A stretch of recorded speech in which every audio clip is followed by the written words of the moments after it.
السلام عليكم مشاهدينا الكرام. في هذا الفيديو نايضة قربالة في البلاطو التحليل بين الأدريسي والعصيمي شعلت من بيناتهم بسبب أداء المنتخب المغربي. يعني أجيو تسمع الهضرة القاصحة اللي تقالت في حق الأسود. نخليكم مع الفيديو وما تنسوش تدعمونا باللايك ومتابعة القناة فضلا وليس أمرا. شكرا. اهلا وسهلا بكم متابعين مشاهدين بين سبورت، نرحب بكم في حلقة جديدة من الكلمة الأخيرة، حيث النقاش والحوار مستمر لانعكاس هذه النسخة المونديالية المثيرة والممتعة في تفاصيلها. نرحب في نخبة من الصحفيين: بدر الدين الإدريسي ونبيل التليلي، مساعد العصيمي، صابر غراوي. أهلا وسهلا بكم جميعا ومساء الخير. مساء الخير زميلي المشاهدين، مساء الخير أصدقائي وزملائي، مساء الخير لكل المشاهدين الكرام، مساء السعادة، مساء الفرح، فرح شعب وسعادة وطن. وأيضا بعد ما كان المغرب أول منتخب يفتتح للعرب انتصاراتهم المونديالية، ها هو المغرب يكون أول بلد يتقدم إلى الدور التالي. إن شاء الله نتمنى أن من سيأتي بعدنا أيضا يشرفوا كرة القدم العربية. مساء التأهل في النسخة المونديالية السابقة هنا في قطر، عشنا أفضل نسخة مونديالية تاريخية ورددنا في كل دور إلى وصول إلى مربع ذهبي تاريخي ديما ديما للمغرب، واليوم نردد نفس الأمر. أول متأهلين المغرب ونقول سيروا سيروا يا الأولاد. هذه الفرحة وبالانتصار بالأربعة المغرب أول المتأهلين، ودائما ما يردد ما زال والمغاربة ديروا نية، ما زال في البطولة استمرار وتأهل، وهذا هو الأهم. طبعا هناك نية معقودة على أن تتواصل الإنجازات، تتواصل الأفراح، يعني من قطر 2022 إلى أمريكا 2026. أعتقد جسر ممدود يمشيه أسود الأطلس على بساط من السعادة ليحققوا أحلام شعب بكامل. أتصور على أنه أنا أريد أن أحتفظ بما هو جميل، بما هو إيجابي من هذه المباراة بالذات، لأن أولا هي مباراة عبور إلى الدور الثاني. صح أننا هذه المرة اختلف الأمر عنه في مونديال قطر، أننا نعبر كوصيف لبطل المجموعة وليس كبطل للمجموعة في المركز الثاني.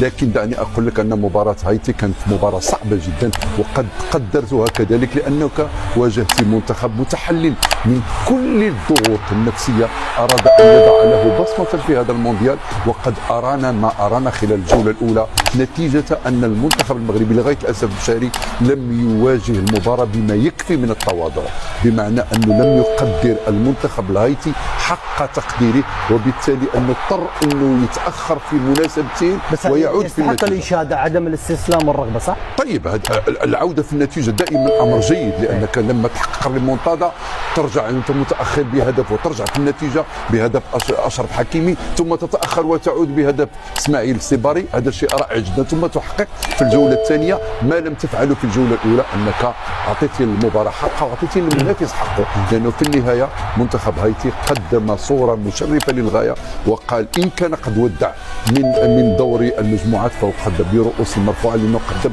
مباراة جميلة. لكن على مستوى أنت راضي عن الأداء؟ أنا لست راضيا بنسبة مئوية عالية جدا. بنسبة كم راضي؟ والله بنسبة 60%. لكن وراء كل إخفاقات تكتيكية هناك دروس. أتصور على أن ما أخذه أسود الأطلس من هذه المباراة دروس كثيرة يجب أن يعملوا بها في المباريات القادمة. مساعد. هو نقول ديما المغرب، الحقيقة المغرب منتخب قوي جدا، ولكن اللي حصل أمس أنا أعتقد أنه كاد أن يعصف في المغرب.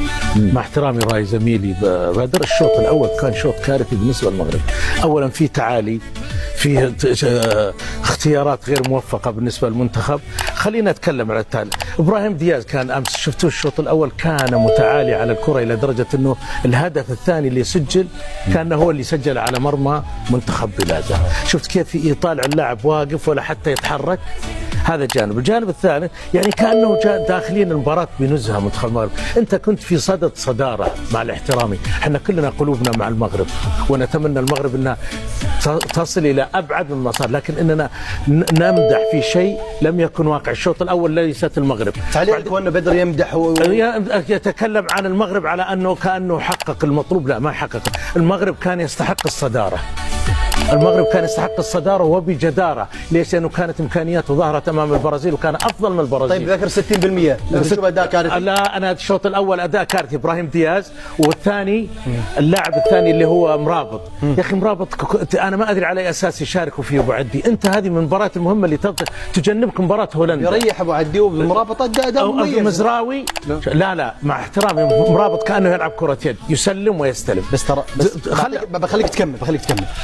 اللي ذكرته أنت عن بدر عكس تماما. كان بدر شايف مباراة وانت شايف مباراة. الشوط الأول أنا شايف مباراة كانت بالنسبة للمغرب تم الإخلال فيها المباراة المغرب، يعني حتى إلى درجة أني خشيت على المغرب، خشيت أنه يبي يفقد أشياء كثيرة في المباراة. لكن الحمد لله يعني والله الحمد لله بدر يتكلم بعاطفه. هذا جانب. الجانب الثاني خلينا نكمل.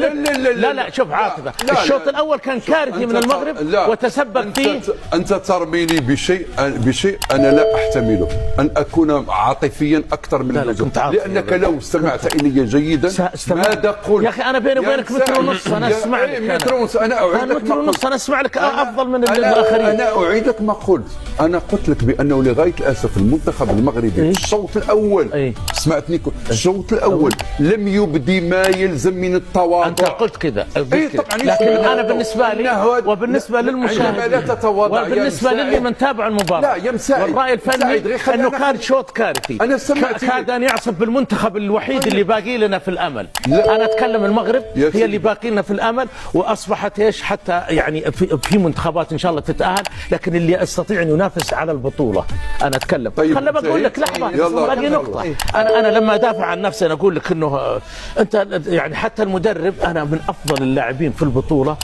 المغرب ايش تتميز فيه؟ افضل ظهيرين في البطوله، الظهيرين اللي يستطيعوا يشيلوا المغرب كذا. انت تيجي تقص جناح وتحط المزراوي احتياط وابو عدي اللاعب ريح لاعبين. يا اخي ليست مساله ريح، انت امام الصداره. انت اذا تقدمت بالنتيجه ريح اللي تبي، اذا تقدمت 4 أو 5 تصريح اللي تبي. لكن امس انا ارجع لابراهيم دياز. ترى بطوله طويله 8 مباريات. ابراهيم دياز ما الذي حدث لابراهيم دياز؟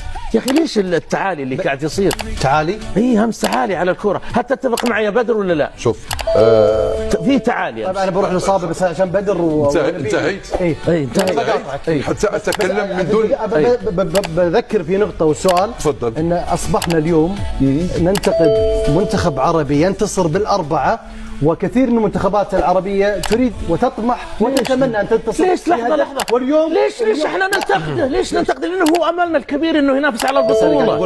المغرب هي الامل الكبير. من لا يتمنى ان ينتصر. احنا سئلنا هنا امس قطر تفوز، قلنا ان شاء الله تفوز، لكن البوسنه وضعه صعب. لكن الوحيد اللي يستطيع انه يلعب مباراه النهائيه في كاس العالم ممتاز. والله مع احترامي لا الجزائر ولا السعوديه ولا غيرها، كل الاحترام.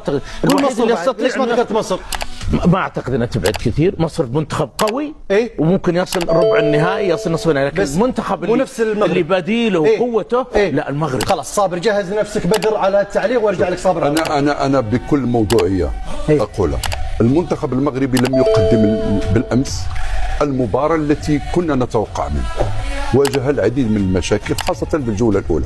التغييرات التي حدثت 4 تغييرات حدثت على التشكيلة الأساسية اللي تعود أن يلعب بها المنتخب المغربي، لكن في النهاية أنت محتاج